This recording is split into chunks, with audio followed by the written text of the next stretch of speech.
Matthew Schaefer of the Erie Otters.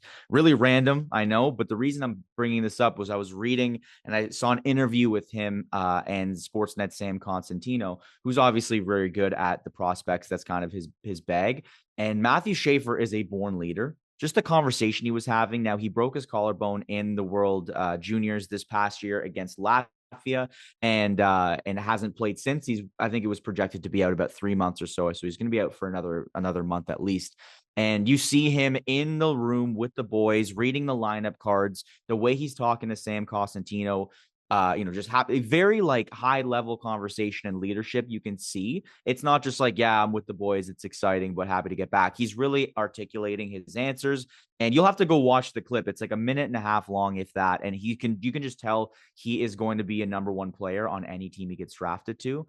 And San Jose Sharks have Macklin Celebrini. The biggest reason he was selected first was his hockey sense and his leadership skills, along with his possibility for Selke votes down the line.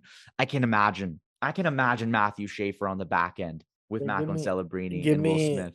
give me Misa over. I know you had these rankings, and I'm not disagreeing with your rankings per se, but if Bro, the San Jose Sharks are getting, Go look at Misa right now. Go look at I Misa. know, That kid is going to be insane and he's only growing. Like he is I only agree. growing. I Like, agree. But if you look at the Sharks talent pool, and if they pick first, it's going to okay, matter trade if Will it's them or Smith. Trade Will Chicago. Smith. I Oh, guarantee no, no, like no, yeah. no, Trade Will Smith no and chance. go get like I don't know, the fifth overall pick or something. I don't know. No, you Go can't trade get first overall ever unless you're no, what no, for the no. I'm not saying Sedins. trade first overall. Draft Misa first overall and trade Will Smith. I don't like it. I don't like it at all. Go ahead, I Brandon. think Jump in here.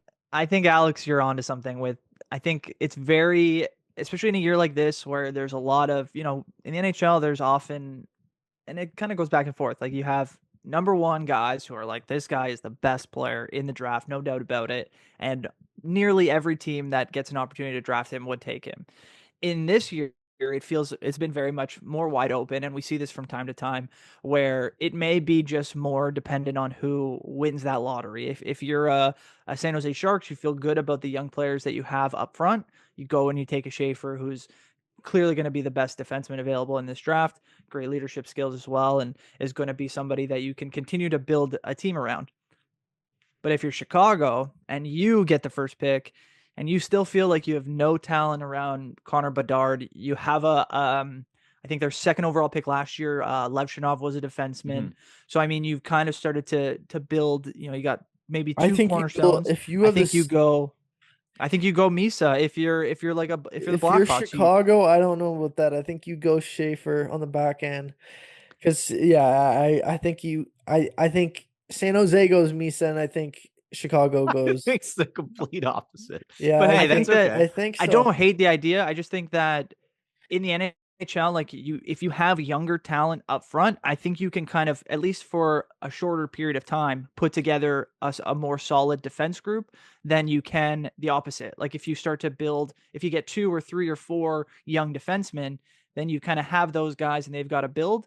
But if you don't have any blue chips up front as well, the kind of balance of power will kind of start to fall off. You'll see that um, where younger players like Seth Jones is a great example. He was in Nashville Mm-hmm. and then Columbus, especially where in Columbus he was known as kind of the guy and was going to be, their best defenseman, but was also kind of responsible for helping out offensively as well. So let me ask this question. Pittsburgh. Obviously Pittsburgh's gonna be in the lottery. They're gonna have a good pick this year. If Pittsburgh goes number one or wins the lottery and they end up drafting number one, do they go Schaefer, do they go Misa, or do they go Higgins? Like all three Yeah, options are great. Even Porter Martone's in the conversation. I think Porter Martone's kind of slipped off a little bit compared to the other three guys. I would agree. Misa came into the year as a top 10 projected pick, and he has skyrocketed and just delivered, man. Like it is insane what he's doing. So I'm on the point of Schaefer and Misa are like the number 1A, 1 and 2. Like if it was Pittsburgh, I think they're going Misa Yeah, I don't know because because it depends on if Carlson gets moved. Like there's so much that goes into the conversation there. I think Pittsburgh is in such a weird position That obviously, like, I think the best play, if you're looking at objectively, it's impossible to find number one centers, but it's also impossible to find like number one defensemen. So I think either way, you can't really go wrong, especially when Yeah. it's wide open. No, this I don't is know. this is really good conversation because it's going to be intense up to the draft this Yeah, year. Like they're so like the much. top 10 players in the draft, probably five of them will become flops in 5 years. That's kind of what happens. But right now, they all look really good. The top five look really, really sound, and they look like they're going to be great NHL players. Yeah, exciting stuff. I know we are going to get to a lot of the NHL trade deadline stuff, but we will be back next Friday when it is NHL trade deadline, so we can go into some more topics there. But